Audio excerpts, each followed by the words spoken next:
Yun, good morning guys, no? Maga tayo gumising ngayon kasi wala ka ng boses ko. May pupuntahan tayo. Hindi lang basta ito isang spot. One of the best in the Philippines. Hindi ko alam kung maraming isda, pero yung spot talagang one of the best. Mamaya malalaman nyo kung saan yun. Napakaswerte natin kung matutuloy tayong pumunta doon sa island na yon, kasi nga that is one of the best. Walang kwenta sinabi ko.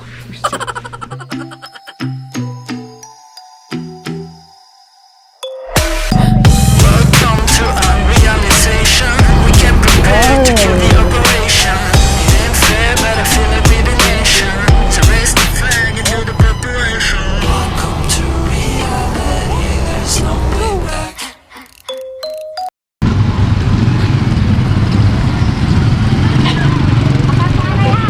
Yun, dito kami sa Kajiojokan. Dito kami sasakay papuntang Cuesta de Gallo. Welcome to reality.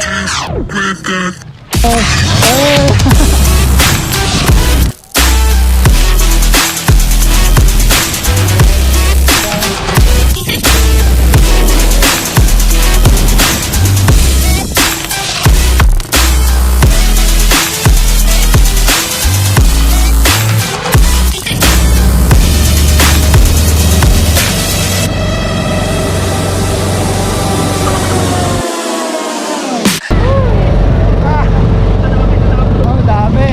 Andyan po, ayun po. Bato yun eh. Ay, Kalaki yung, kaya po, Wigan. Ayun po. ayun o, lalaki o. Ito pa o. Ito pa. Ay, yun pala.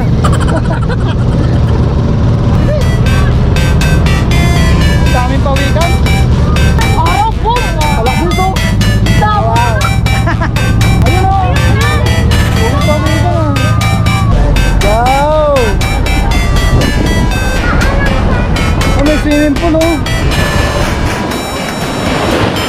Okay. Damo ka, Wigan. Yo, let's go! Yo, what's up guys? Andito na tayo.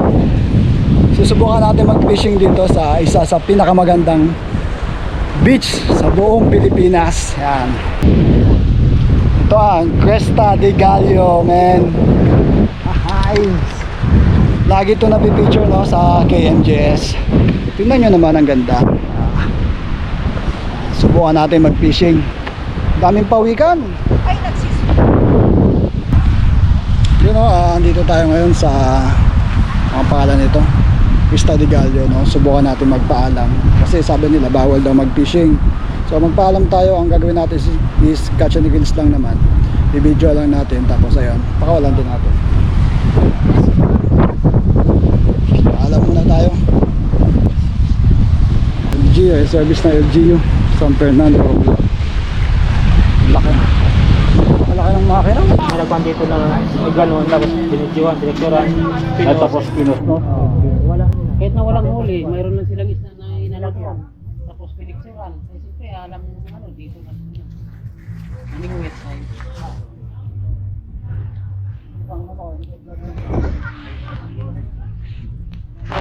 Pare na kasi. Nandito sa isla. ginawa ko sa Yang pa rin eh. Pag kita sa vlog, nandito sa isla ng nakita ko mayroong isda. Okay, okay lang. Ay, nagtanong lang kayo. Paalam lang. Kung pwede. Kasi pag-abot pa lang man. Sinsagit boss, sinsagit. Sige po. Sige, okay, problema. Salamat. Ayun, di pwede. Paalam tayo, hindi daw pwede. Ligo na lang tayo. Ganda sana. Ay, sayang. Hindi pwede. Hindi pwede mag-casting. Bawal na kahit anong paalam natin. Kahit catch and release, bawal. Oh. Paglalakad doon, nakakita kami ng 5 piso. Oo. Swerte pa din, kahit di makapag-fishing. Oh, ganda, puting-puti. Dahil nga ito ay sanctuary, di tayo makapag-fishing. Bawal. At least tinanong muna natin bago tayo mag-cast, no? Kasi baka mamaya bigla na lang tayo nampot. Hanggang doon lang pala sa may mga red flag. Pag lumampas doon pwede. Nakapalibot yan doon. Yan, nakapalibot yung mga red flag na ganyan. Yun o. Yan, layo nun. Layo nun boy. So ipapasyal ko na lang kayo para hindi sayang yung punta natin dito. Ganda sana ng spot, men. Wow, oh. Kasi nga pala, kaya pala binawal to, ginawa na tong sanctuary. Yan. Yan, at least maganda at ano to, isa to sa mga pamumugaran, pangitlogan ng mga isda. Yan. Kumbaga ito yung pinaka safe place nila. Wag lang akong dumating kasi pag ako baka magkabila ko eh. Hindi naman, pag bawal talaga. Eh, para naman sa atin yan eh. Para naman, hindi lang sa atin, para sa mga buong bansa, lalo na yung mga tiga Sibuyan, tiga Gumto. Magandang bagay at may mga ganito dito. Saka maganda yung place. Guys, tignan mo. Maganda talaga. Nakikita ko lang to sa KMJS, no? Ang ganda. Kala ko sa KMJS, dito ang hangin. Akala ko maliit lang tong island, yun pala kasi sa taas ang ang shot eh. Yun pala, ang haba din. Tapos low tide siya ngayon, kitang-kita mo yung daan na white sand papunta sa kabilang island na malaki. Ito kasi maliit na island. Kung high tide siya, halos yung paa mo abot ng tubig.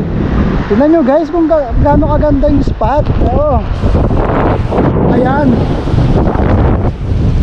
Ayan na lang, ito na lang i-explain ko, no? Pag halimbawa ganito yung spot, yan. Tapos malalim. Halimbawa pwede dito mag-fishing. Halimbawa pwede mag-fishing dito. Yan ganyan, pag lalo masarap mag-casting dito pag malalim ang tubig. Halimbawa dyan. Kasi yan, covered niya yung mga pag na yan. Yung mga isda dyan, pumapasok, lumalangoy-langoy ng ganyan. Ang sarap mag-cast. Ayan. Sure ako doon, ang dami niyong mahuhuli. Oh, meron pa ditong kahoy. Pasyalan natin. Oy, ano to, kabibi? Wow, wala nang laman, men. Sino nagkuha sa'yo? Wala nang laman. Ito. Ano na lang, spot. Ganda ng spot, men. Wow. Lakad tayo dito.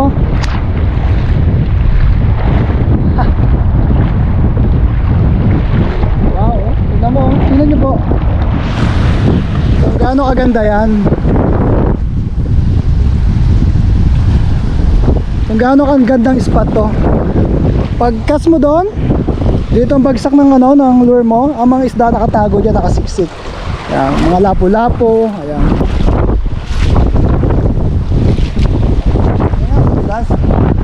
Madulas siya pero dahil naka-shoes tayo ng 350 ata to, shoes ko. Kaya hindi madulas kailangan pag safety, parang safety tips. Kaya sa ganito, magpipishing kayo, bumili kayo ng sapatos guys, safety yun. Iwas yung makatapa ka ng mga kung ano-ano, mga tayong direct, yan, nakakaiwas yun. Tapos iwas dulas kasi mas makapit siya guys. So meron ako nakikita mga maliliit na isda, ganun kaliliit, malamod. Ganda.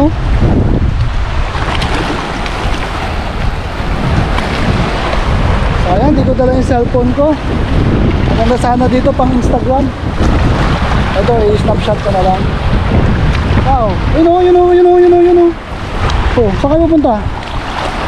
Tapos on the way na papunta kami dito sa island na to, ang daming pawikan. So talagang hindi ako nagtataka na ginawa na tong sanctuary. Dati daw hindi ako nagtataka ngayon na madaming isda dito. Kasi nga doon pa lang ang daming pawikan. Gusto ko sana makakita ng nangingitlog na pawikan eh.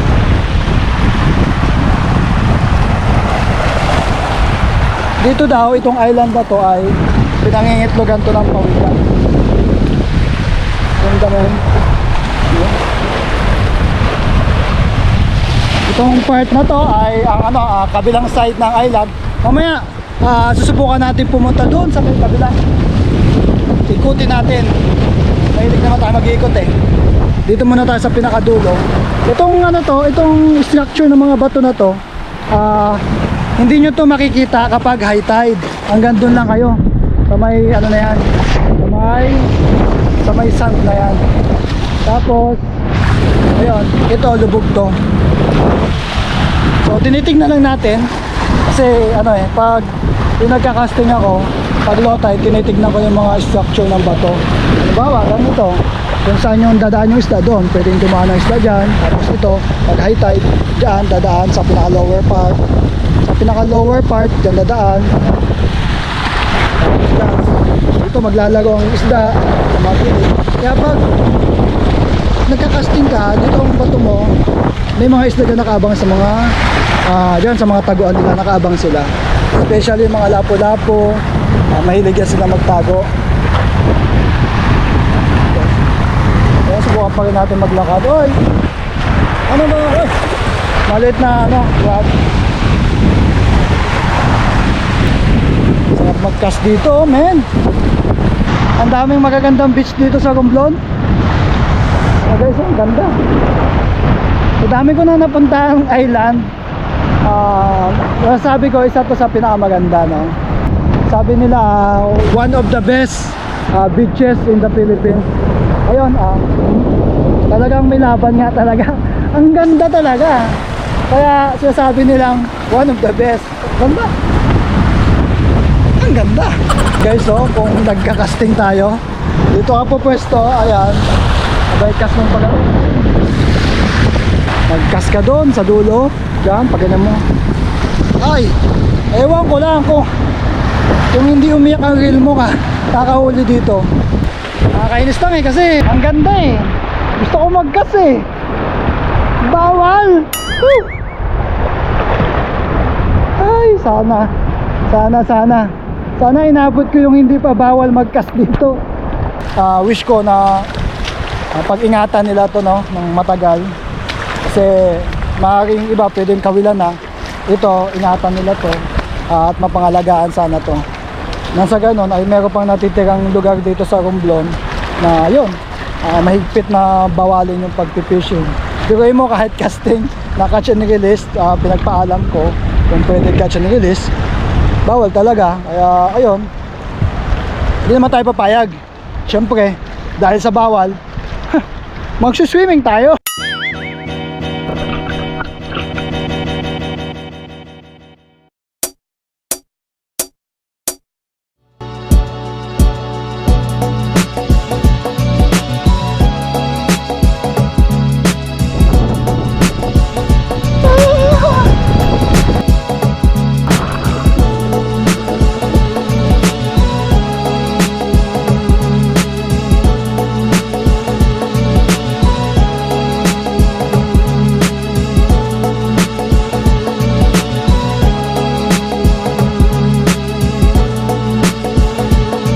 Ayun isa pang maganda dito sa may Cresta de Gallo, no?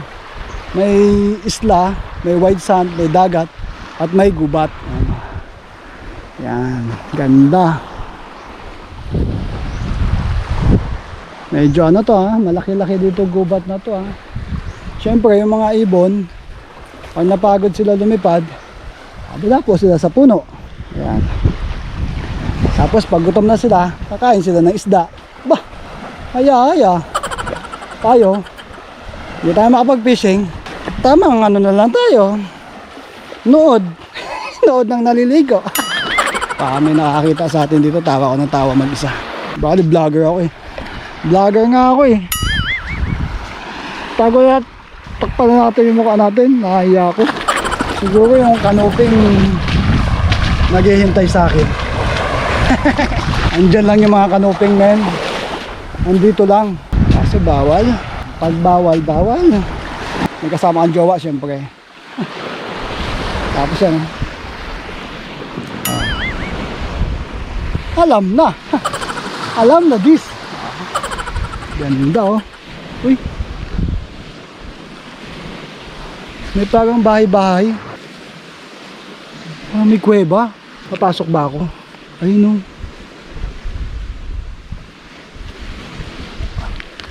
Papasok tayo. Ayun. May parang mga bahay dito. Ayun, meron doon sa ilalim. Kala ko kung ano. Ayan. Bakit tayo tumuloy?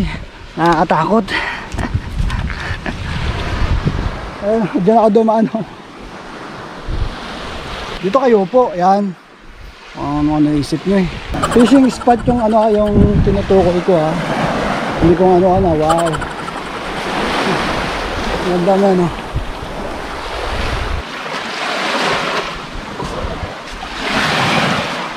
Bulaga! Ano yung mga butas-butas? Hindi yung mukha ko, yung ano, ito. Ang dami. Tabi po, magbablog lang po. Nakakatakot ah. May mga kuweba. Ay, may kuweba nga. Ayun oh, may mga kuweba dun oh. Tapos dun oh. Hindi ko lang kung nakikita nyo eh. Tapos yung amoy niya parang yung basang lupa. Yung mga ganyang galaw ng tubig. Tapos ganyan may mga structure dyan. Wow man. Ganda dyan, dami isda. Kaya wala tayong magagawa. Igalang natin ang batas. Subukan natin dumaan. May daan po ba? Ayun oh, ganda oh.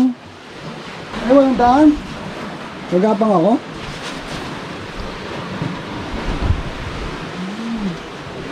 Papagapang ko eh. Wala palang daan doon. Dito kaya akyat. Akyat tayo. Baka may umakyat naman. Ay, may butas. Tingnan natin, baka may walo-walo. Wala. Wala. Ah, ito ang ano, pinaka pwedeng umakyat pala din eh.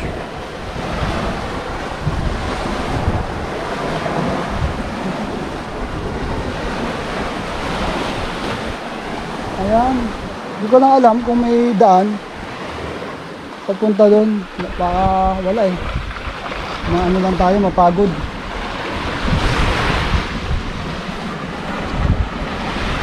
Punta na lang tayo dito sa dulo.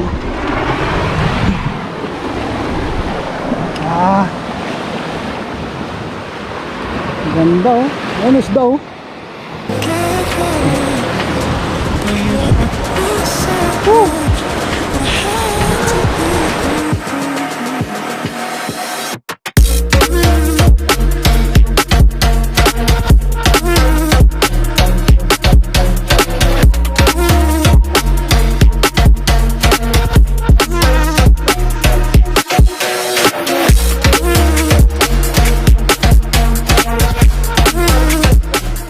Kuya oh. Yun si kuya naman sa likod ko. May dala siyang kawayan. Tapos sa gilid ng kawayan ano, may rad. Bawal na nga eh. Ang kulit mo kuya. Bawal. Pag bawal, bawal. Nagpalusot eh. Sabi niya, na tanong ko siya, hindi ko nasasabihin ng pangalan, hindi ko naman alam pangalan niya eh. Dami daw ditong mamaw.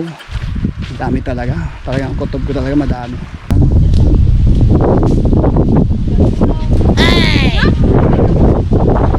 Pwede ba mag-fishing dito? Bawal. Bawal. Paano kung makahuli ako ng malaki? Ate tayo. Pwede? Bawal pa din? Opo. Halimbawa, ano? Makahuli ako ng madami, dalawa sa'yo, isa sa akin, pwede na? Bawal pa. Bawal pa din? 50-50, ayaw mo? Bawal? Bawal pa din? Bakit? Bantay ka ba dito? Hindi. Hindi. Ba't nagpatawal ka?